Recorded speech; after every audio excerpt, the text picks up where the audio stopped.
Assalamualaikum warahmatullahi wabarakatuh. Di video kali ini saya dan anggota kelompok 5 lainnya ingin mempresentasikan tugas ujian akhir dari mata kuliah Teori Arsitektur. Di mana kelompok 5 beranggotakan 5 orang, yakni saya sendiri Fadilah Syamsuddin dengan NIM 2102115010007 dan Siti Arzita Pratiwi Rahman, kemudian Miftahul Nurul Zanna, dan Aldi Aditya Jabir, dan yang terakhir Al Ansar Rahman. Pada presentasi kelompok kami ini akan membahas mengenai permasalahan dan solusi dalam perancangan. Dan pada slide yang dapat kita lihat telah tertera inti dari materi-materi yang akan kami jabarkan atau yang akan kami jelaskan. Baik, langsung saja saya di sini akan masuk ke penjelasan materi yang pertama. Materi yang pertama ialah mengenai latar belakang dari permasalahan dan solusi perencanaan. Banyak orang yang beranggapan bahwa arsitek adalah orang yang perlu disalahkan mengenai kerusakan lingkungan, karena tentu apa yang dibangun oleh arsitek akan merusak tatanan lingkungan dan yang ada di sekitarnya. Ini semua tidak sepenuhnya benar. Dengan keahlian yang dimiliki seorang arsitek, mereka dapat membantu melestarikan lingkungan dan tetap melakukan pembangunan, seperti membangun rumah atau bangunan yang sering disebut green building, karena bangunannya yang bersahabat dengan lingkungan. Pembangunan bangunan yang perencanaan saitnya kurang baik atau proyek yang tidak rampung juga bisa disebut kegagalan seorang arsitek terhadap lingkungan.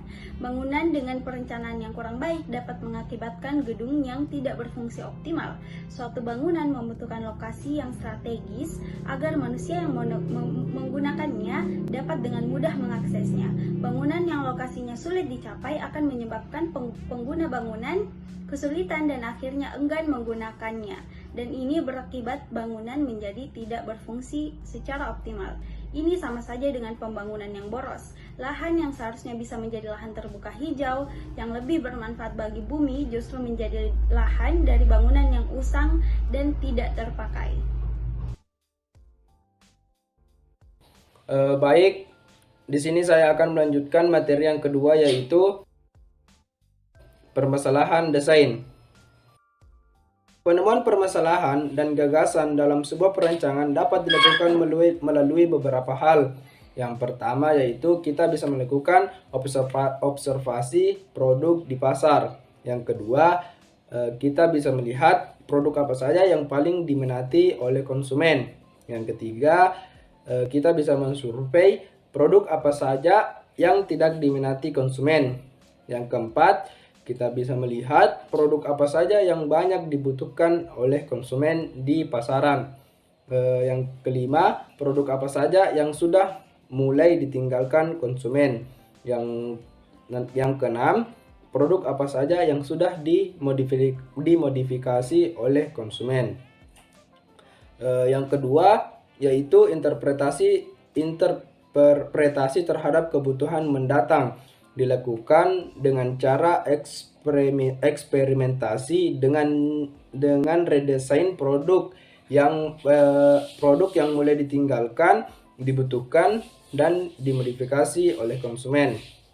Eksperimen membuat produk baru atau belum pernah ada sebelumnya dengan cara melihat pola hidup atau lifestyle dan perkembangan teknologi informasi pada saat ini. Itulah pemaparan materi yang kedua saya mengenai permasalahan desain. Saya Miftahul Nurul Zanna dengan NIM 2102115025052 ingin melanjutkan materi teori arsitektur yang ketiga, yaitu proses perencanaan arsitektur. Dalam arsitektur, tahapan perencanaan atau mendesain adalah sebagai berikut. Yang pertama, latar belakang. Hal yang paling mendasar adalah mencari tahu apa saja yang dibutuhkan serta apa saja yang menjadi kebutuhan dari pembangun tersebut. Selain itu, keinginan dari pemilik atau investor yang menjadi sumber dana juga harus menjadi latar belakang dari pembangunan tersebut. Yang selanjutnya yaitu analisis masalah. Pada tahap ini ada beberapa hal yang perlu diketahui, yaitu data existing, potensial yang dimiliki yang dapat dijadikan nilai jual, serta masalah yang ada sehingga dapat ditangani dengan mengetahui beberapa hal tersebut. Selanjutnya akan dilakukan analisa dari data existing, analisa potensi, serta analisa masalah yang didasari dengan fakta yang ada pada lapangan. Yang selanjutnya yaitu yang ketiga, solusi desain. Pada tahap inilah mulai terbentuknya ide maupun gagasan dari desain perancangan tersebut. Selain ide dan gagasan, planning programming juga dibuat pada tahapan ini. Selanjutnya yaitu keempat, skematik desain. Tahap skematik desain merupakan tahapan yang masuk lebih dalam lagi karena pada tahap ini sudah dapat dihasilkan gambar berupa gambar arsitektur, gambar struktur, sistem utilitas bangunan, serta gambar landscape. Selanjutnya yang kelima, desain tahap final. Tahap ini sudah menghasilkan dokumen perencanaan yang sudah terdiri dari desain serta gambar final yang nantinya akan diwujudkan atau direalisasikan. Yang keenam, realisasi perencanaan. Ini merupakan proses terakhir dari proses perencanaan, yaitu dengan merealisasikan desain yang telah dibuat dengan cara membuat pelaksanaan pembangunan. Jadi Tia Jabir akan melanjutkan materi keempat mengenai fungsi perencanaan. Adapun fungsi perencanaan dalam arsitektur ada terbagi menjadi 6, yaitu yang pertama menentukan titik tolak dan tujuan usaha. Tujuan usaha adalah sesuatu yang ingin dicapai sehingga merupakan suatu sasaran. Sedangkan perencanaan adalah alat untuk mencapai sasaran tersebut. Setiap usaha yang baik harus memiliki tolak ukur, landasan, dan tujuannya. Yang kedua, memberikan pedoman, pegangan, dan arah. Suatu perusahaan harus mengadakan perencanaan apabila hendak mencapai suatu tujuan. Tanpa perencanaan, suatu perusahaan tidak akan memiliki pedoman, pegangan, dan arah dalam melaksanakan aktivitas kegiatannya. Yang ketiga, mencegah pemborosan waktu, tenaga, dan material. Dalam menetapkan alternatif dalam perencanaan, kita harus mampu melihat apakah alternatif yang dikemukakan itu realistis atau tidak, atau dengan kata lain apakah masih dalam batas kemampuan kita serta dapat mencapai tujuan yang kita tetapkan. Yang keempat, mengenai memudahkan pengawasan.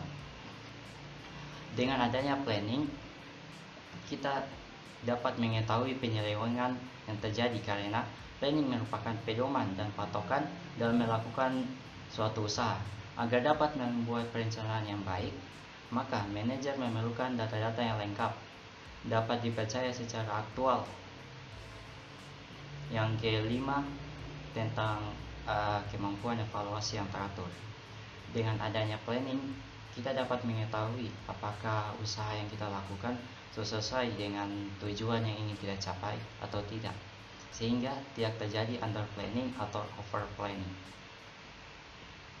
Yang terakhir, yang keenam, yaitu sebagai alat koordinasi.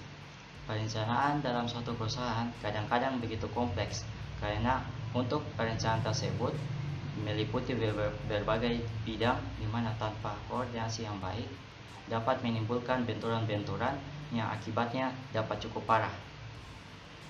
Dapat kita misalkan, contohnya seperti perjalanan suatu kereta api yang dengan tanpa adanya koordinasi yang baik, kemungkinan akan terjadi tabrakan atau harus menunggu terlalu lama pada simpangan-simpangan. Nah, sekian presentasi dari saya mengenai materi fungsi perencanaan. Pada materi berikutnya akan dibawakan kepada tema saya. Saya persilakan. Baik, di sini saya akan menjelaskan mengenai materi terakhir dari permasalahan dan solusi dalam perancangan arsitektur. Yaitu yang harus dipahami adalah dengan mengembangkan konsep arsitektur hijau, kita bisa menekan pemborosan energi di sektor ini. Makna yang lebih penting adalah kita bisa menghambat laju pemanasan dunia. Dengan konsep rumah hijau, disadari atau tidaknya penggunaan listrik secara signifikan dapat ditekan dan kenyamanan berhuni dapat dirasakan jauh lebih baik. Sosialisasi berkesinambungan perlu terus dilakukan agar seluruh penghuni bumi menjadi penerap yang konsisten. Percuma mengkampanyekan konsep hijau, tapi disiplin dan kesadaran kita untuk menjalankan belum penuh, minimal dari skop yang terkecil yaitu keluarga, kata Sujadi SE, Ketua REI Jawa Tengah. Maka untuk mewujudkannya, perlu dilakukan pembelajaran menyeluruh kepada masyarakat yang didukung dengan contoh konkret sebagai bagian dari proses memperpanjang umur bumi. Sekian penjelasan dari kelompok kami. Wassalamualaikum warahmatullahi wabarakatuh.